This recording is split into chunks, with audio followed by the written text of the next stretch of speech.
எப்படா தப்பிச்சு? அண்ணா, நீங்கெல்லாம் இருந்தும் நான் இப்ப அனாதையா இருக்கிறேன். எனக்காக சர்ப்ரைஸா வீட்டுக்கு பெயிண்ட் எல்லாம் அடிச்சிருக்கீங்க.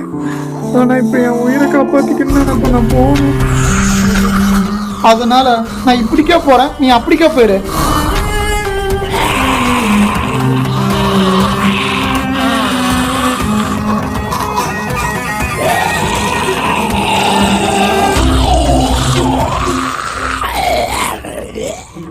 சாரிண்ணா, என்னால் உன்னை காப்பாற்ற முடியல.